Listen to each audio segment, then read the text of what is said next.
State Ravichandra గారితో మాట్లాడదాం మనం. రవిచంద్ర గారు ఈ పుస్తకం ఉంది ఇప్పుడు, నేదర్ ఏ హాక్ నార్ ఏ డవ్ అనే పుస్తకం. అసలు ఆ పుస్తకంలో ఏమున్నది, ఆయన ఏం రాసినాడు? He wrote about his country's foreign policy.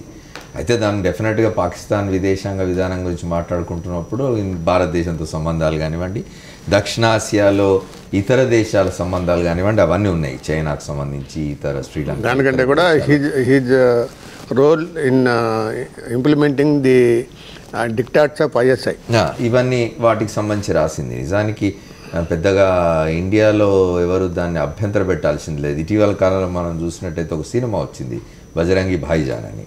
ఆ బజరంగి భాయిజాన్ను పాకిస్తాన్లో ఎందుకు అబ్జెక్ట్ చేశారో మనకెవరికి అర్థం కాదు. మనందరం చూస్తే అది చాలా ప్రో పాకిస్తాన్ ఉంటుంది. అంటే ప్రో పాకిస్తాన్ అంటే ప్రజలు, పాకిస్తాన్లో ప్రజలు ఎంత మంచివాళ్ళు, అక్కడి మత పెద్దలు కానివ్వండి, మత గురువులు కానివ్వండి, అక్కడ మసీదులు ఎంత బాగుంటాయి, అందులో ఎంత మానవత్వం ఉంటుంది అనేది చూపించే ప్రయత్నం ఆ సినిమాలో చేస్తే పాకిస్తాన్లో ఆడకుండా చేసినారు.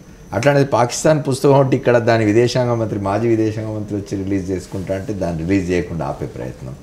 అంటే ఇది చాలా రోజులుగా జరుగుతున్నప్పటికీ ఎందుకో బీజేపీ లెడ్ ఎన్డీఏ ప్రభుత్వం వచ్చినప్పుడు ఇట్లాంటివి ఎక్కువగా ఫ్లేర్ అప్ అవుతూ ఉంటాయి. దేనికోసం అంటారు? Sir, 2 things. ముందు మన డెమోక్రాటిక్ కల్చర్ అనేది మెల్లగా పోతుంది. ఈ డెమోక్రాటిక్ కల్చర్ పోవడానికిను high levels of intolerance grow అవ్వడానికి ఒక ప్యాటర్న్ ఉంటుంది. పొలిటికల్ ప్యాటర్న్ ఏంటి టుడే? ఎవరైనా ఇవాళ ప్రో పాకిస్తాన్గా ఎక్కడైనా ఒక స్టేట్మెంట్ చేస్తే, ఒక కమ్యూనిటీ స్టేట్మెంట్ చేస్తే వాళ్ళని యాంటీ నేషనల్, యాంటీ ఇండియన్ అని ఒక ఫిలాసఫీ గ్రో అవుతుంది. కొంతసేపు ముందు మీరు అడిగారు, ఇస్ దిస్ పేట్రియాటిజం అని. A patriot who does not respect the law is no patriot, according to me. Gandhi గారు ప్రొటెస్ట్లో మీరు చూడండి, ఆ ప్రొటెస్ట్కి నేను ప్రైస్ పే చేసిన ప్రొటెస్టే నేను చేస్తాను అన్న మనిషి. పొద్దున ప్రొటెస్ట్ చేసి సాయంత్రం ఫంక్షన్కి వెళ్ళి రాత్రి బెయిల్కి అప్లై చేసేది నో పేట్రియాటిజం. ఇది ఒకటి. రెండోది, ఐ థింక్ బాంబేలో this is becoming too much.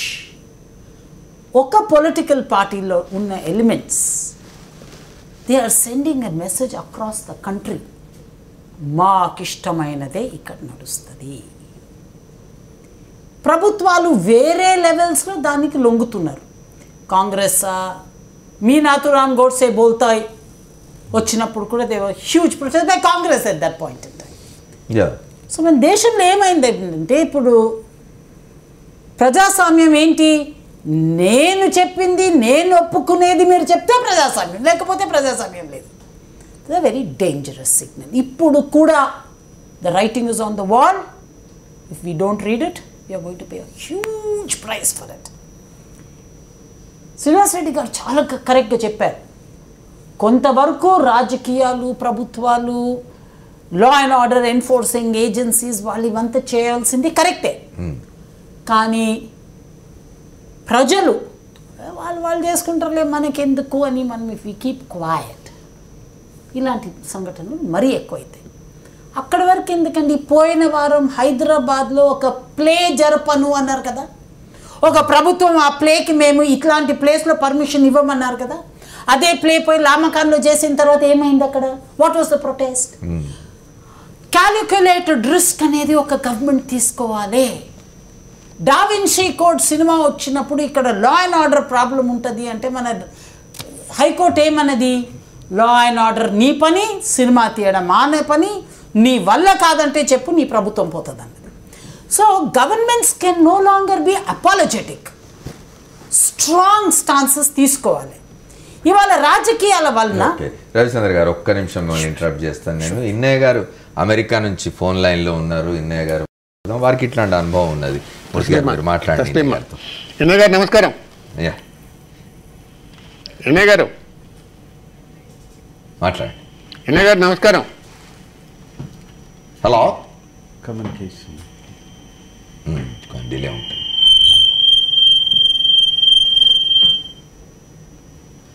Hello, so it's disconnect అయింది. మీరు మాట్లాడండి, మళ్ళీ మాట్లాడండి. ఇప్పుడు పాలిటీషియన్స్ పైన దాడి జరిగితే కొంతవరకు మనం యాక్సెప్ట్ చేయగలుగుతాం. మనం నాట్ యాక్సెప్టబుల్ టు మీ. ఆయన పాలిటీషియన్ కానీ, కల్చరల్ ఫిగర్ కానీ, మ్యూజిషియన్ కానీ, ఎవరైనా పాలిటీషియన్ మీద that kind of attack is not acceptable.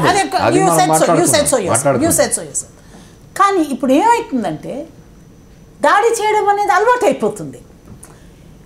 I'm shocked. మీరు ఒక లిస్ట్ ఇచ్చారు, అది మనకు ఒక అలవాట. ఇలాంటి అవుతూనే ఉంటాయి. ఒక 4 సార్లు మాట్లాడేసి మనం ఇంటికి వెళ్ళిపోయి అన్ని ఎవ్రీథింగ్ ఇస్ ఫైన్ అనుకుంటామా? The problem is institution. లైన్లోకి వారితో మాట్లాడదాం. మూర్తి గారు. ఇన్నయ్య గారు నమస్కారం. ఇన్నయ్య గారు నేను నోరు మూసుకోవాలనే వస్తున్నాను. Hello professor. there is some problem. Okay, let me. Innaiah గారు అమెరికాలో ఉన్నారు వారు. we are trying to talk to him because ఒక సంఘటన జరిగింది హైదరాబాద్ లో కొంతకాలం క్రితం. తస్లీమా నస్రీన్ ఇప్పుడు వాస్తవానికి ఆ సంఘటన జరిగిన తర్వాత మన ప్రభుత్వాలు ఏం చేసినాయి? అప్పుడు దాడి చేసిన వాళ్ళ మీద చర్యలు తీసుకున్నాయా? ఎవరిని శిక్షించాయంటే ఏమి లేదు. ఉండవు. నేను చెప్తున్నా ఇవన్నీ ఆయన హైదరాబాద్ వదిలేసి వెళ్ళిపోయాడు. సేవింగ్ ఎక్సర్సైజెస్, ఇంకా దానికంటే ఎక్కువ ఏది లేదు. అండ్ ఈ యొక్క సంఘటన గురించి నేను మాట్లాడటం లేదు. Across political lines, across secular lines, across all lines, intolerance is at a very, very, very high level today. ఇవాళ కాంగ్రెస్ వాళ్ళేమో బీజేపీ చేసిందని తిడతారు. ఒక Congress leader, serious top class Congress leader పైన ఒక సీరియస్ క్రిటిసిజం వస్తే వాళ్ళు ఎలా రియాక్ట్ అవుతారో చూడండి. So it is no longer about political parties. కానీ శివసేన మాత్రం దాని ఒక లెవెల్కి తీసుకెళ్ళిపోయింది. వాళ్ళు అన్మ్యాచ్డ్ ఇన్ దిస్. ఎగ్జాంపుల్స్ మీరు క్రికెట్, సింగర్స్. ఇండియాలో there's a government that runs the country అండి. వాళ్ళ పాలసీ ప్రకారంగా ఒక మనిషికి వీసా ఇచ్చిన తర్వాత ఈ దేశంలో ఉన్న మనుషులు వాడు ఇక్కడ రాకూడదు అనేది ఇల్లీగల్, అన్లాఫుల్. ఆ పద్ధతిని ఫాలో అవుతున్న వాడిని మీరు ఎనార్కీని ఎంకరేజ్ చేస్తున్నట్లయితుంది. ఇవాళ సిగ్నల్ ఏంటి? లోకం, వరల్డ్ మనం సిగ్నల్ ఏం పంపిస్తున్నామంటే పాకిస్తానే, ఇండియా కూడా అట్లనే ఉంది అని. దట్ ఈస్ మనకు కనిపిస్తున్నది. ఎందుకంటే మనం ఇటీవల కాలంలో చూస్తున్నాం ఈ సంఘటన జరుగుతుంటే. నిజానికి ఇంతకుముందు మూర్తి గారు అన్నారు అప్పుడు తస్లీమా నస్రీన్ ఇష్యూ హైదరాబాద్లో జరిగినప్పుడు ఏం జరిగింది అని. ఇప్పుడు భారతీయ జనతా పార్టీ కానీ, ఆర్ఎస్ఎస్ కానీ ఇతర వర్గాలు చేస్తున్న ఆరోపణలు ఏమిటంటే ఎంఐఎంను ముట్టుకోలేరు ఆ రోజు అని. ఇక్కడ శివసేనను ముట్టుకోవడం లేదని. మీరు పొలిటికల్ వాటితో సంబంధం లేదంటే కుదరదు. పాలిటిక్స్ ఉన్నాయి ఇందులో. Let us take a short break and come back. మనం నిన్న సుధీంద్ర కుల్కర్ణి మీద ముంబైలో జరిగిన దాడి గురించి మాట్లాడుకుంటున్నాం. మూర్తి గారు ఇంతకుముందు రవిచంద్ర గారు మాట్లాడుతున్నప్పుడు పొలిటికల్ ఇది కాకుండా, కానీ ఇప్పుడు చూడండి మీరు హైదరాబాద్లో తస్లీమా నస్రీన్ పుస్తకానికి సంబంధించిన దాడి జరిగినప్పుడు ఎంఐఎం వాళ్ళు దాడి చేసినారు. ఎంఐఎం శాసనసభ్యులు వచ్చి దాడి చేసినారు. Whole media was watching and they were identified. అయినా కూడా దాని మీద ఏం చర్య లేదు.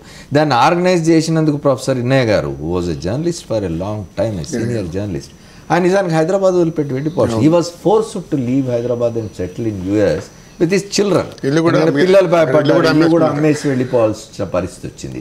ఇప్పుడు ఆ తర్వాత కాలంలో ఎంఐఎం మీద ఏం చర్యలు తీసుకున్నారు లేదు. ఇవాళ ఏమవుతున్నది, ఇక్కడ ముంబైలో శివసేన కానీ, హైదరాబాద్లో ఇంకొకళ్ళు కానీ జరిగినప్పుడు పొలిటికల్ సపోర్ట్, పొలిటికల్ ఇది వస్తున్నదనే విమర్శ ఉన్నది. ఇవాళ Shiv Sena is a partner of Maharashtra government, BJP government. వాళ్ళు కేంద్రంలో కూడా వాళ్ళు అధికారంలో స్నేహితులుగా ఉన్నారు. వాళ్ళ మీద ఏం చర్యలు తీసుకుంటారు అనేది ఇవన్నీ కూడా ఇంకా ఎంకరేజ్మెంట్ ఇస్తున్నాయి. ఓపెన్గా చెప్తున్నారు ఇది చాలా మైల్డ్ ప్రొటెస్ట్, మేము కుల్కర్ని ముఖానికి పెయింట్ పోయడం అనేది. వాళ్ళు ఏం చెప్పినా కూడా చట్ట ప్రకారం కనుక ప్రభుత్వాలు ప్రవర్తిస్తే, చర్యలు తీసుకుంటే సమస్య ఉండదు. ఇక్కడ హైదరాబాద్లో ఎంఐఎం మీద చర్య తీసుకున్నా, అక్కడ శివసేన మీద చర్య తీసుకున్నా, చట్ట ప్రకారం తీసుకుంటే ఎవరైనా ఆక్షేపిస్తారు. అంటే చట్టాన్ని నమ్ముకునే ప్రజలు, చట్ట ప్రకారం పరిపాలన సాగాలని కోరుకునే వాళ్ళు ప్రభుత్వం నుంచి అది ఆశిస్తారు. అది జరిగినప్పుడు ప్రభుత్వాన్ని ప్రశ్నించాలి. అది ప్రశ్నించే తత్వం తగ్గింది సమాజంలో. ముఖ్యంగా మన పౌర సమాజంలో ప్రశ్నించే వాళ్ళు తక్కువయ్యారు. ప్రశ్నించాలి మనం. అంటే చట్టాన్ని ఎప్పుడైతే ఉల్లంఘిస్తారో, చట్టాన్ని ఎప్పుడైతే పాటించలేదో ప్రభుత్వాలు కూడా, ప్రభుత్వాల్లో ఉన్న వాళ్ళకి కూడా, అధికారంలో ఉన్న వాళ్ళకి కూడా పెద్ద పట్టింపు లేదు ఈ భావస్వేచ్ఛ గురించి కానీ, అది ఇట్లా పుస్తకావిష్కరణ జరగనీయకుండా ఉండడం గురించి కానీ, దాడులు జరపడం కానీ, ఏదో జరుగుతున్నాయని వదిలేస్తారు కానీ పట్టింపు లేదు. చర్చ జరగడం కానీ పట్టింపే లేదు వాళ్ళకి, ఇవన్నీ లేవు, పట్టింపే లేదు. ఇప్పుడు అందరూ సాహిత్య అకాడమీకి ఎందుకు రిజైన్ చేస్తున్నారు, ఎందుకు అవార్డులు తిరిగి ఇస్తున్నారు వాళ్ళు అంటే ప్రధానమంత్రి ఎందుకు మౌనంగా ఉన్నారు అని ప్రశ్నిస్తున్నారు. ప్రధానమంత్రి కనుక ఖండిస్తే మొన్న ఖండించారు అనుకుంటున్నాం మనం. ముఖ్యంగా చెప్పిన మాట వినండి, రాష్ట్రపతి చెప్పిన మాట వినండి అన్నారు కానీ ఆయన ఖండించలే. అంటే రాష్ట్రపతిని ఎండార్ చేశారు అంతే, ఆయన డైరెక్ట్గా ఖండించింది కాదు. ఇప్పుడు కూడా ఆయన ఒకసారి ఖండిస్తే కేంద్ర ప్రభుత్వ బాధ్యతాయుత స్థానంలో ఉన్నటువంటి సాంస్కృతిక శాఖ మంత్రి చెప్పాడు, ఇది మాకేం అర్థం కావటం లేదు, ఎందుకు చేస్తున్నారో ఇది కాదు, ఇదేం పద్మశ్రీ అవార్డు కాదు. అంతేకాదు, అంతా తాగలేదు, మీరు రాయకపోతే నష్టం లేదు, మీ చేత కాకపోతే రాయడం మానేయండి, ఎవరు రాయమన్నారు మిమ్మల్ని. అంతేకాదు, వీళ్ళందరూ తాగి తందనాలు ఆడేవాళ్ళు, ఈ రచయితలు కవులందరూ, వీళ్ళు రాయకపోతే ఏమి నష్టం ఏంటి అన్నట్టు. అంటే వాళ్ళ అండర్స్టాండింగ్ అట్లా ఉంది, వాళ్ళ perception of poets or writers ఈ దట్ ఆఫ్ ఎ డ్రంకర్డ్. నేను ఒకసారి ఇన్నయ్య గారితో మాట్లాడుతాను. వచ్చారు ఇన్నయ్య గారు, ఇక్కడ నిన్న ముంబైలో ఒక పాకిస్తాన్ మాజీ విదేశాంగ మంత్రి కసౌరి అక్కడ ఫారిన్ పాలసీ మీద రాసిన పుస్తకం విడుదలను అడ్డుకున్నారు. హైదరాబాద్లో అప్పుడు తస్లీమా నస్రీన్ పుస్తకం విడుదలను ఎంఐఎం వాళ్ళు అడ్డుకున్నటువంటి సంఘటనే ముంబైలో జరిగింది. దాని గురించి మాట్లాడుకుంటున్నాము. రామచంద్రమూర్తి గారు ఉన్నారు ఇక్కడ, శ్రీనివాస్ రెడ్డి గారు ఉన్నారు, మాట్లాడతారు మీతో. రామచంద్రమూర్తి గారు. ఇన్నయ్య గారు నమస్కారం. అప్పుడు ఘటన జరిగిన తర్వాత మీరు మీ మీద దాడి జరిపిన వాళ్ళ మీద కేసులు పెట్టారు కదా, ఆ కేసులు ఏమైనా మీరు ఏమైనా పర్సూ చేశారా? ఎవరి మీద చర్యలు తీసుకున్నారా? కేసులు కాలేదు, గవర్నమెంట్ పర్సూ చేయలేదు, ప్రభుత్వం పర్సూ చేయలేదు. అదే ప్రభుత్వం పర్సూ చేయలేదు, పౌర సమాజం కూడా ఎందుకు పర్సూ చేయాలని అడగలేదు. పౌర సమాజం అడిగింది కానీ వాళ్ళే సమాధానం చెప్పలేదు. అప్పుడు రాజశేఖర రెడ్డి ముఖ్యమంత్రిగా ఉండేవాడు, అప్పుడు వాళ్ళే సమాధానం చెప్పలేదు. అంటే అటువంటి సంఘటనలు జరిగినప్పుడు మనం చట్టపాలన కావాలని కోరుకుంటాం కదా. ఇప్పుడు అటువంటి సంఘటనే ఇప్పుడు బాంబేలో జరిగింది. బాంబేలో దాడి జరగలేదు కానీ నిర్వహించిన నిర్వాహకుడి మీద మా నల్ల చీర పూశారు. ఆయన అద్వానీ గారి ప్రియ శిష్యుడు. అంటే ఇటువంటి సంఘటనని ఎట్లా చూస్తారు? ఏం చేయాలి? పౌర సమాజం ఏం చేయాలి? ప్రభుత్వాలు ఏం చేయాలి? ఇప్పుడు స్థానిక ప్రభుత్వాలు చాలా గవర్నమెంట్ ఇన్ఫ్లుయెన్స్ ఉంటాయి కాబట్టి కేంద్రానికి వెళ్ళాలి, సుప్రీంకోర్టుకి కానీ అలాంటి చోటికి వెళ్తే కొంత పెరగొచ్చుదన్న. అంటే ఇక్కడ పర్సెప్షన్ ఏంటంటే, మేము ఇందాక మాట్లాడుకుంది ఏంటంటే, ఈ ఘటన వల్ల మీ మీద దాడి చేసిన వాళ్ళకి ఏం కాలేదు కానీ మీరు మాత్రం ఈ దేశం వదిలిపెట్టి వెళ్ళిపోయారు, అమెరికాలో ఉన్నారని. ఇవేనా? నేను వెళ్ళింది అందుకు కాదు, నేను వెళ్ళింది వ్యక్తిగత కారణాల వల్ల. ఎందుకంటే సంఘటన జరిగిన తర్వాత చాలా కాలం ఉన్నా నేను. నేను అక్కడే ఉన్నాను, అందుకు కాలేదు నేను. ఓకే, థ్యాంక్ యూ వినయ్ గారు, థ్యాంక్ యూ మీరు ఫోన్ లైన్లో వచ్చి మాట్లాడినందుకు. మళ్ళీ బ్రేక్ తీసుకొని శ్రీనివాస్ రెడ్డి గారితో మాట్లాడతాం.